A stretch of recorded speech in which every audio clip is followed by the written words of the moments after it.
So what we have here is a 2013 Toyota Highlander with the notorious wet floorboards. And what I've done, I think, is maybe the close to the easiest solution and maybe the cleanest solution, is I've taken, and you don't have to remove this piece of trim up here, the pillar. You don't have to remove the pillar trim. So that's kind of a nice thing about this. What I've done is I've pulled out the electrical box, disconnected all the plugs that you can disconnect.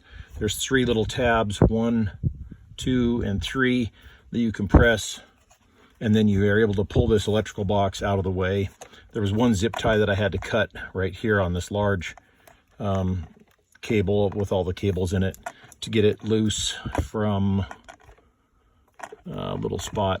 Anyway, once you get that out of there, you can get back in here and you can look at inside the body of the vehicle here, and what you see there is the factory hose that comes down, and normally that hose is about 5 inches longer, and it just dumps the water down into the cavity.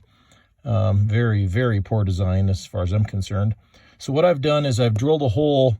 You can see just up and to the right of the brass fitting there is a rivet, which is the fender mount rivet. So that rivet that you see back in there is associated with that nut, that little stud and nut, and it's a little bracket.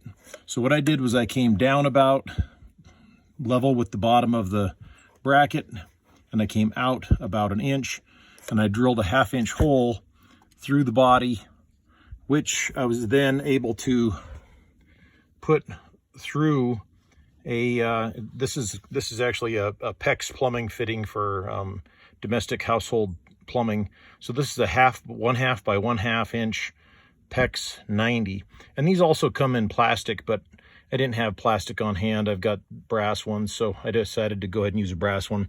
I did take and put about 2 loops with a 1/2 inch hole, so you can see this fitting. You can see this fitting protruding through the body now, right there. And this area here just drains to the outside. It's on the exterior past the rubber weather stripping of the door, which is here. So you can see the line. This line right here is where the door weather stripping hits.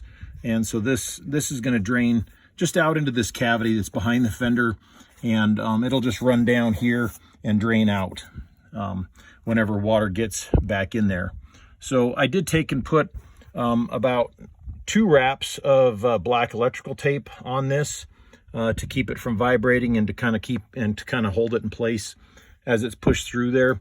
This is how much of the this is about 6 inches of the factory hose that I cut off in order to raise it up and get it plugged into that 90 degree. So this normally would have extended down below that fitting. It would have extended down, and then it just dumps down into that cavity, waiting for it to rust out and be an issue. And then and of course then it fills up and overflows into your floorboards.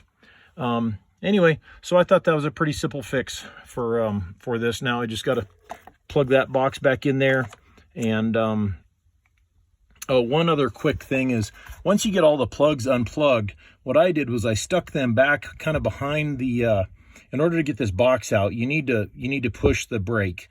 So I took all those plugs, I stuffed them back behind the brake, and then I pushed the brake pedal, the emergency brake pedal back to get it out of the way of the electrical box and to hold those back a little bit. So that was a little bit helpful. Anyway, hope this helps somebody out. Basically, all you need is a cordless drill. I step drilled it. I went 1/4 inch, then 3/8, then 1/2 inch in order to get that hole through there. It's not easy. It's not just a single piece of sheet metal. It's probably about 3 pieces of sheet metal that to go through. So good luck. I hope this helps somebody out.